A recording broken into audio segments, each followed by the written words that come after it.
बाबा कुछ दिनों से अपने घर बनवाने में व्यस्त थे, क्योंकि बाबा कोरोना वायरस के चलते जंगलों में घर बनवाना चाहते थे, जो घर आज कंप्लीट हो चुका है। इस घर की आज पूजा होने वाली है, जिसके लिए बाबा गुल्ली और बुल्ली को बुलाते हैं। इस पूजा में और कोई नहीं आने वाला था, सिर्फ गुल्ली और बुल्ली ही आने वाले थे, और ये पूजा आज रात में ही होने वाली थी। बाबा घर के अंदर कुछ तैयारी कर रहे होते हैं, और गुल्ली और बुल्ली शायद आते ही होंगे, लेकिन इन लोगों को काफ़ी देर हो चुकी है। बाबा ये सोच सोच कर काफ़ी परेशान हो रहे हैं। लेकिन गुल्ली और बुल्ली जिस रास्ते से आते हैं वो रास्ता में एक बड़ा सा पेड़ गिर चुका है, इसलिए गुल्ली और बुल्ली दूसरा रास्ता से आ रहे हैं, जो कि काफ़ी लॉन्ग कट है। गुल्ली और बुल्ली को आने में काफ़ी समय हो जाएंगे, लगभग 2 बज जाएंगे, और अभी लगभग 11 बज चुके थे। बाबा का घर जाने का सिर्फ एक और रास्ता बचा हुआ था, जो रास्ता में एक आदमी जा रहा होता है, जिसका नाम एल्बर्ट होता है। वो जैसे ही आगे जा ही रहा होता है, तभी उसे काफ़ी ज़ोरों की आ जाती है, और वो अपनी गाड़ी को साइड में खड़ा कर देता है, और वो वहाँ से उतरकर अपनी टंकी खाली करने को जाता है। वो उतरकर साइड की तरफ जाता है, लेकिन तभी पता नहीं उसके मन में क्या आता है। वो तुरंत जैसे ही जाता है तो वो एक पत्थर पे चढ़ जाता है, और वहाँ से तुरंत कूद जाता है, पता नहीं क्यों। वो वहाँ से कूदकर कुछ ही देर में अपनी टंकी खाली करने लगता है। शायद ये आज काफ़ी खुश है, और ये अपने मन में कुछ गाना भी गुनगुना रहा है। और तभी कुछ देर में इसकी सटक जाती है, क्योंकि इसे एक आकर काफ़ी बड़ा पत्थर लगता है, जो कि किसने मारा किसी को नहीं पता। कुछ ही देर में ये चक्कर खाकर नीचे गिरने लगता है, और कुछ ही देर में ये नीचे गिर जाता है, और ये बेहोश हो जाता है। जैसे ये बेहोश होता है, कुछ ही देर में इसे कोई टान कर जंगलों की साइड लेकर जाने लगता है। ये तो गया, लेकिन अब गुल्ली और बुल्ली भी इसी रास्ते से आ रहे हैं। गुल्ली और बुल्ली इस बात से अनजान है कि इस जंगल में और क्या क्या चीज़ है, और आते आते इन लोगों की गाड़ी इतनी ख़राब हो जाती है कि इन लोगों को पैदल ही आना पड़ता है। इन लोगों को नहीं पता था कि हम लोगों की गाड़ी ख़राब हो जाएगी। ये लोग पैदल बाबा के घर जा ही रहे होते हैं। ये लोग कुछ दूर आगे जा ही रहे होते हैं, बस बाबा के घर पहुंचने ही वाले थे, लेकिन अभी भी काफ़ी दूर है।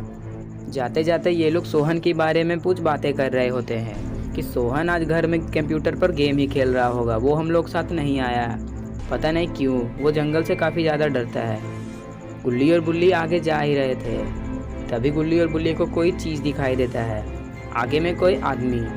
गुल्ली और बुल्ली से देखकर परेशान हो जाते हैं कि ये यहाँ पर क्या कर रहा है। जैसे ही गुल्ली बुल्ली थोड़ा करीब जाते हैं तो देखते हैं ये तो मोटू है। फिर वो लोग कहते हैं, मोटू तुम यहाँ क्या कर रहे हो? तभी मोटू भी इन लोगों को देख लेता है। गुल्ली और बुल्ली मोटू के पास जाते हैं और बातें करने लगते हैं कि तुम इस जगह में क्यों हो? मैंने तुम्हारा शो देखा है, पता नहीं तुम इस जगह में क्यों आए, हमारे एरिया में आज तुम क्या कर रहे हो? तभी मोटू कहता है कि नहीं, मैं यहाँ पर गाड़ी में बैठने की कोशिश कर रहा हूँ, लेकिन कोई भी गाड़ी यहाँ नहीं आ रही है। ये लोग बात करते ही रहते, तभी पीछे से किसी की कस की आवाज़ आती है। गुल्ली और बुल्ली काफ़ी ज़्यादा डर जाते हैं, और मोटू भी। फिर गुल्ली और बुल्ली इधर उधर देखते हैं, लेकिन उन लोगों को कुछ भी नहीं दिखता। फिर कुछ ही देर के बाद जैसे ही गुल्ली और बुल्ली सामने देखते हैं तो उन्हें काफ़ी बड़ा राक्षस नज़र आता है। गुल्ली और बुल्ली जैसे ही राक्षस को देखते हैं तो वो लोग अपने मन में सोचते हैं कि आज हम लोग इस जंगल से घर बचकर वापस नहीं जा पाएंगे, क्योंकि ये राक्षस काफ़ी बड़ा है, और इन लोगों को जल्द से जल्द बाबा को लाना ही पड़ेगा। तभी ये राक्षस कसकर एक मुक्का मारता है, जिससे बुल्ली और मोटू काफ़ी दूर जाकर गिरता है, और गुल्ली काफ़ी ज़्यादा डर जाता है।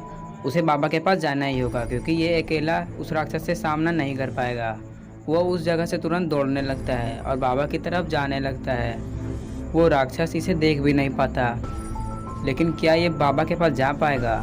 चलिए आगे देखते हैं। ये बाबा की तरफ जाते ही रहता है, तभी उसे वो गाड़ी नज़र आती है जो कि एल्बर्ट की थी। वो गाड़ी तो ओपन ही थी, ना ही वो लॉक थी और ना ही वो बंद। फिर वो गाड़ी में बैठ जाता है, और तभी वो बाबा के एरिया में आ ही जाता है। वो गाड़ी उसे चल जाती है, लेकिन काफ़ी धीरे चल रही होती है। वो बाबा के एरिया में आ जाता है, और कुछ देर के बाद बाबा के घर के पास ही आ जाता है। फिर बाबा घर के बाहर ही बैठे रहते हैं। वो बाबा को देखकर काफ़ी ज़्यादा खुश हो जाता है, लेकिन बाबा गाड़ी की आवाज़ सुनकर अपना ध्यान तोड़ते ही नहीं है। बाबा तो ध्यान में ही खोए रहते हैं, और गुल्ली काफ़ी टेंशन में होता है कि मोटू और बुल्ली का क्या हुआ होगा। और सोहन भी घर में अकेला है जो कि कंप्यूटर में गेम खेल रहा है। पता नहीं उसके साथ क्या हुआ होगा। और बाबा तो इधर ध्यान ही लगाए रहते हैं। फिर कुछ ही देर के बाद गुल्ली गाड़ी से उतरता है और बाबा की तरफ आगे बढ़ता है और वो कहता है, बाबा जल्दी उठिए। तभी बाबा उठ जाते हैं और वो कहते हैं कि क्या हुआ गुल्ली, जल्दी जल्दी बोलो। बाबा बैठे ही रहते हैं और उसे सारी बात बोलने को कहते हैं। फिर वो सारी बात बाबा को बता देता है। तभी बाबा काफ़ी गुस्से में हो जाते हैं और वो कहते हैं, कहाँ है वो मॉन्स्टर। और बाबा ये कहकर जल्दी से वहाँ से उठते हैं और बाबा और गुल्ली गाड़ी में बैठकर वहाँ से जाने लगते हैं। गुल्ली जल्दी से गाड़ी को घुमाता है, लेकिन गाड़ी अब काफ़ी ख़राब होने वाली थी क्योंकि गाड़ी का टायर इधर उधर हो रहा था। गुल्ली को बाबा को लेकर जल्दी से उस जगह में जाना होगा, वरना बुल्ली और मोटू का आज काम तमाम होने वाला ही है।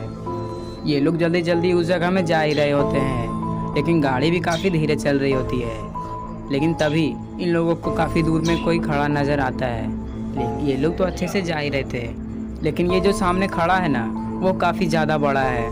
बाबा इसे देखकर तुरंत समझ जाते हैं कि यही राक्षस है और गुल्ली भी देखकर समझ जाता है। और गुल्ली अचानक से गाड़ी रोक देता है, लेकिन वो राक्षस है कहाँ। अरे ये क्या, ये तो बिल्कुल इन लोगों के सामने खड़ा है। दोस्तों, अब क्या होने वाला है गुल्ली का और बाबा क्या करने वाले हैं, इसका अगला पार्ट देखने के लिए इस वीडियो को लाइक करें और चैनल को सब्सक्राइब करें और बेल आइकन को ऑल नोटिफिकेशन में ऑन करना ना भूलें। Tell me pretty lies, look me in the face, tell me that you love me.